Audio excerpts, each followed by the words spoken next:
తెలంగాణ ఆవిర్భావ దినోత్సవం అయిన జూన్ 2 దగ్గర పడుతున్న కొద్దీ బీఆర్ఎస్ నేతల్లో టెన్షన్ మొదలైంది.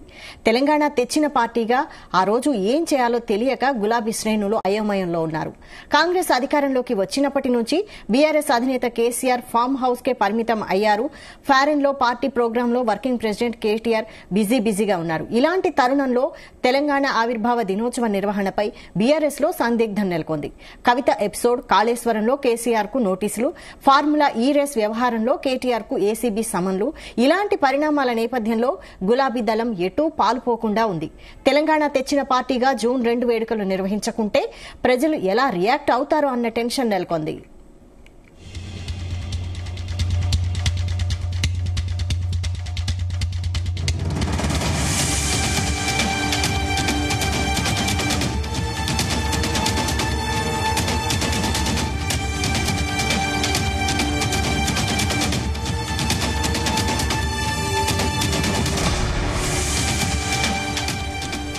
తెలంగాణ ఆవిర్భావ దినోత్సవం అయిన జూన్ 2 దగ్గర పడుతున్న కొద్దీ బీఆర్ఎస్ నేతల్లో టెన్షన్ మొదలైంది.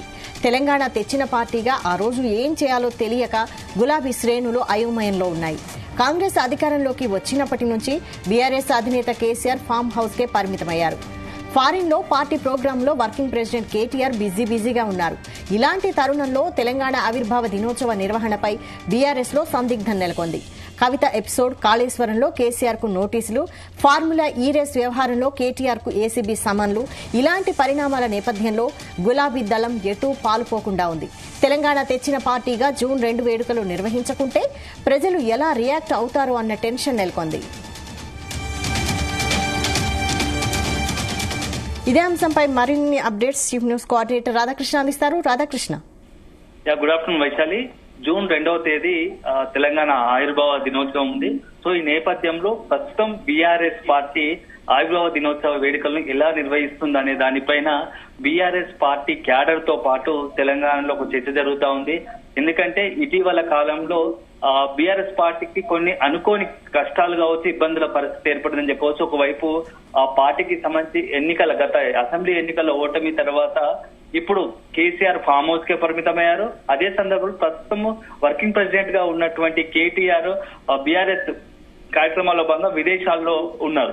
సో ఈ నేపథ్యంలో పార్టీకి సంబంధించి ఆవిర్భావ దినోత్సవ వేడుకలు తెలంగాణ భవన్లో ఎలా నిర్వహిస్తారు, లేకుంటే కేవలం తెలంగాణ భవన్ కే పరిమితం అవుతుందా, రాష్ట్ర వ్యాప్తంగా ఈ యొక్క వేడుకలు నిర్వహిస్తారా అనే దానిపైన క్యాడర్ లో జోరుగా చర్చ జరుగుతుంది. ఎందుకంటే అన్ని పార్టీలకు మించి ఇటు కాంగ్రెస్ మాత్రం అధికారంలో ఉంది కాబట్టి అధికారికంగా కొన్ని కార్యక్రమాలు ప్రభుత్వ పరంగా నిర్వహిస్తూ ఉంది, బీజేపీ నిర్వహిస్తూ ఉంది.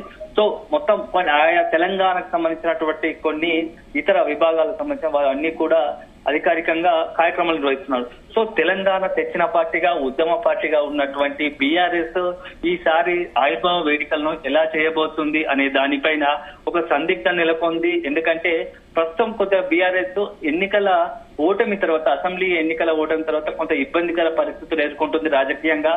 ఒకవైపు పార్టీలోని కీలక వ్యక్తులకు నోటీసులు, అంటే కాళేశ్వరం కావచ్చు, ఫార్ములా ఈ రేస్ కావచ్చు, ఇలాంటి వ్యవహారంలో నోటీసులు అందుకున్నారు బీఆర్ఎస్ అధినేత కేసీఆర్. అదేవిధంగా హరీష్ రావు, మాజీ మంత్రి హరీష్ రావు ఇద్దరు కాళేశ్వరం సంబంధించినటువంటి వ్యవహారంలో నోటీసులు అందుకున్నారు. త్వరలోనే జస్టిస్ పినాకిని ఘోష్ కమిషన్ ముందు కూడా హాజరయ్యే అవకాశం ఉంది. సో మరోవైపు వర్కింగ్ ప్రెసిడెంట్ గా ఉన్నటువంటి కేటీఆర్ ఫార్ములా ఈ రేస్ వ్యవహారంలో ఆ ఏసీబీ నుంచి కొద్దిగా దూకుడుగా ఉంది. ఏసీబీ నుంచి కూడా సమన్లు అందుకున్నారు.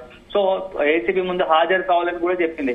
ఒకవైపు పార్టీ పరిస్థితి ఉంది. ఇదే సందర్భంలో జూన్ 2వ తేదీ తెలంగాణ ఆవిర్భావ దినోత్సవం ఏర్పడ్డది. ఎందుకంటే పార్టీ పరంగా మొన్న రజతోత్సవ వేడుకలు ఘనంగా అంగరంగ వైభవంగా నిర్వహించారు. కానీ మరి తెలంగాణ ఆవిర్భావ దినోత్సవం వస్తుంది కదా, పార్టీ పరంగా ఎలాంటి కార్యక్రమాలు నిర్వహిస్తారనే దానిపైన ఇప్పటికి కూడా ఒక స్పష్టత లేదు. ఎందుకంటే గతంలో చాలా ధూమ్ధామ్ గా నిర్వహించినటువంటి మొత్తంగా కూడా ఆవిర్భావ వేడుకలు ఇప్పుడు ఏం చేయబోతుంది, ఎందుకంటే పార్టీకి కొంత సందిగ్ధ కాలం నడుస్తా ఉంది. ఒకవైపు ఇంటర్నల్ గా పార్టీకి సంబంధించినటువంటి నోటీసుల వ్యవహారం ఒకవైపు అయితే, కవితకు సంబంధించిన ఎపిసోడ్ కూడా పార్టీలో తీవ్ర చర్చనీయాంశమైంది. సో ఈ నేపథ్యంలో ఈ ఆవిర్భావ వేదికలకు సంబంధించినటువంటి ఎలా నిర్వహించాలి, ఎందుకంటే మిగతా పార్టీల కన్నా ఎక్కువ బాధ్యత కావచ్చు తెలంగాణ ప్రజలు కూడా బీఆర్ఎస్ నుంచి ఉద్యమ పార్టీగా ఉంది, తెలంగాణకు సంబంధించి తెచ్చిన పార్టీగా పదే పదే బీఆర్ఎస్ చెప్పుకుంటుంది కాబట్టి ఇప్పుడు బీఆర్ఎస్ ఈ యొక్క ఆవిర్భావ వేడుకలు నిర్వహిస్తా ఉంది.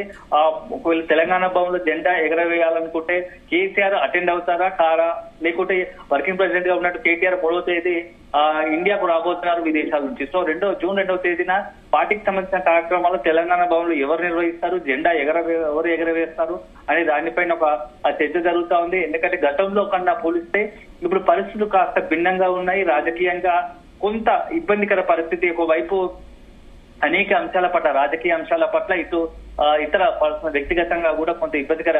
ఎందుకంటే కవిత అంశంతో కేసీఆర్ సంబంధించిన కుటుంబంలో కొంత పెద్ద అలజడి చెలరేగింది. అదే సందర్భంలో బీఆర్ఎస్ లో అలజడి చెలరేగింది. సో దీంతో పాటుగా నోటీసులు జూన్ 5వ తేదీన ఈ యొక్క కాళేశ్వరం కమిషన్ ముందు కేసీఆర్ హాజరు కావాల్సి ఉంది.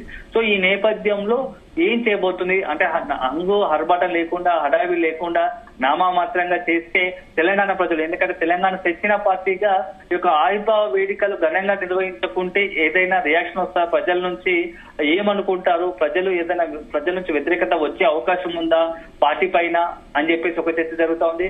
మరోవైపు ఇది ఇలా ఉంటే మొత్తంగా కూడా ఇప్పుడున్న ప్రస్తుతం ఉన్న వ్యవహారం నేపథ్యంలో ఎక్కడ చూసినా బీఆర్ఎస్ సంబంధించి ఆవిర్భావ వేడుకల్లో ఏం చేయబోతా ఉంది ఏందనేది మాత్రం కాస్త ఆసక్తిగా ఉంది. ఎందుకంటే ఈ రోజు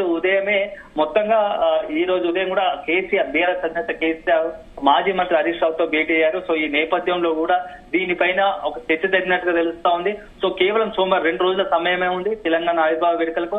ఏం చేయబోతున్నా, ఏదైనా పార్టీకి సంబంధించి అధికారికంగా ఒక ప్రకటన విడుదల చేస్తారా ఏందనేది మాత్రం కొంత చర్చ జరుగుతుంది. ఇది ఇలా ఉంటాగానే ఒక వైపు కవిత ఎపిసోడ్ ఇంకా పార్టీలో నిప్పు రాజేస్తుందని చెప్పవచ్చు. మొత్తంగా ఎక్కడ కూడా ఇప్పుడు కవిత దాదాపుగా ఈ రోజు కొంత పర్యటనకు స్టార్ట్ చేసింది. మంచిర్యాల పర్యటనకు వెళ్ళింది. సో మంచిర్యాల పర్యటనలో భాగంగా కవిత వెళ్ళిన సందర్భంలో అక్కడ కూడా కొన్ని ఆసక్తికర పరిణామాలు బయటపడతా ఉన్నాయి. ముఖ్యంగా ఎక్కడైతే మొన్నటి వరకు బీఆర్ఎస్ జెండా కావచ్చు, బీఆర్ఎస్ పార్టీ గుర్తు లేకుండా చూసుకున్న జాగ్రత్త పడ్డటువంటి కవిత ఈసారి ఏకంగా కేసీఆర్ ఫోటో లేకుండా కూడా తన పర్యటనలు కొనసాగిస్తున్నట్టుగా తెలుస్తా ఉంది. సో ఇటీవల మంచిర్యాలకు వెళ్ళినటువంటి కవిత సింగరేణి కార్మికుడు మునీర్ కుటుంబాన్ని పరామర్శించింది. అక్కడి నుంచి ఒక పర్సనల్ వ్యక్తిగతంగా ఆ జాగృతికి సంబంధించినటువంటి అతని మ్యారేజ్ కు అటెండ్ అయినటువంటి ఆ జాగృతి తన పర్యటనలో ఎక్కడా కూడా కేసీఆర్ ఫోటో లేకుండా కొన్ని బ్యానర్లు కావచ్చు, ఫోటోలు, చిత్రపటాలు ఉండడం చూసి గమనించాం. సో కొంత ఆసక్తికర చిత్రీకరణ తీస్తా ఉంది. సో ఇదే సందర్భంలో ఆమె లేవనెత్తిన అంశాలు కూడా, మీడియాతో మాట్లాడిన అంశాలు కూడా చాలా చర్చకు దారితీస్తున్నాయి. ఎందుకంటే ఇప్పటికే సామాజిక తెలంగాణ అంశం ఎత్తుకుంది కాబట్టి ఆ సామాజిక తెలంగాణ ఎజెండాగా ఏదైనా ఉండబోతుందా. సో మొత్తంగా బీఆర్ఎస్ సంబంధించి ఈ యొక్క కవిత అంశము, కాళేశ్వరం అంశంతో పాటుగా జూన్ 2వ తేదీ ఏం చేయబోతుంది అనేది క్యాడర్ ఎదురు చూస్తా ఉంది. సో ఈ రోజు సాయంత్రమా రేపొద్దున కల్లా ఆ పార్టీ ఏదైనా జూన్ 2 ఆవిర్భావ దినోత్సవం సంబంధించి అధికారికంగా ఏదైనా ప్రెస్ నోట్ లాంటిది ఏదైనా విడుదల చేస్తుందా మాత్రం వేచి చూడాలి Vaishali. Right, thank you Radhakrishna.